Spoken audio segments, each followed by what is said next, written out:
In the day's other news, officials in some cities scramble to use up COVID-19 vaccine doses after refrigeration units lost power in the storm. At the same time, the federal disaster agency, FEMA, opened mass vaccination sites in Los Angeles and Oakland, California. Meanwhile, the president's top medical advisor, Dr. Anthony Fauci, said that it could be late May or early June before vaccine is available everywhere due to limited supplies.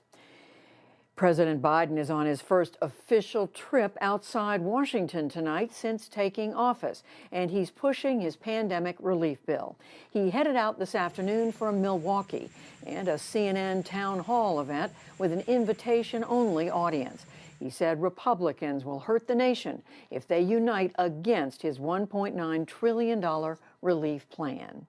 In Iraq, the U.S. began investigating an overnight attack that killed a coalition contractor and injured a U.S. service member and Iraqi civilians. Rockets struck at a military base outside Erbil. The U.S. State Department condemned the attack but did not go further. It would be premature to speak in specific terms about retaliation before we know precisely what happened. We reserve the right to respond at a time and place of our choosing, consistent with our partnership with the people and the government of Iraq. A little-known Shiite militant group claimed responsibility. The government of Iran denied any role in the attack. Police in Myanmar filed a new charge against deposed leader Aung San Suu Kyi today. It accused her of violating COVID-19 restrictions, and it could keep her detained indefinitely without trial. Meanwhile, protesters again turned out in Yangon, chanting slogans against the military coup while lying down to block rail tracks. Others occupied streets near the central bank. Back in this country, a top Democrat in the U.S. House of Representatives sued former President Trump for allegedly inciting the Capitol insurrection. Mississippi Congressman Benny Thompson chairs the Homeland Security Committee. His lawsuit seeks unspecified damages. It could be the first in a wave of new legal action against Mr. Trump.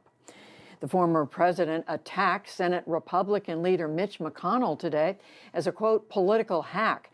In a statement, he blamed McConnell for losing the Senate majority and said if Republicans stay with him, they will not win again. McConnell voted to acquit Mr. Trump in his Senate impeachment trial, but he condemned his behavior. A cold and quiet Mardi Gras passed today in New Orleans.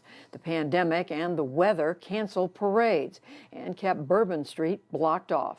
Instead, homeowners had elaborately decorated their houses and front yards as stationary floats for people to visit.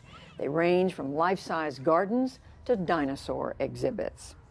And on Wall Street, the Dow Jones Industrial Average gained 64 points to close at 31,522.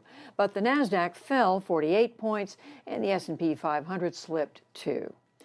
Still to come on the NewsHour, the governor of New York admits underreporting the often deadly impact of COVID-19 in nursing homes. Yemen confronts a tenuous future amid war, the pandemic, and changing U.S. policy. Despite impeachment acquittal, former President Trump still faces legal challenges in multiple areas, plus much more.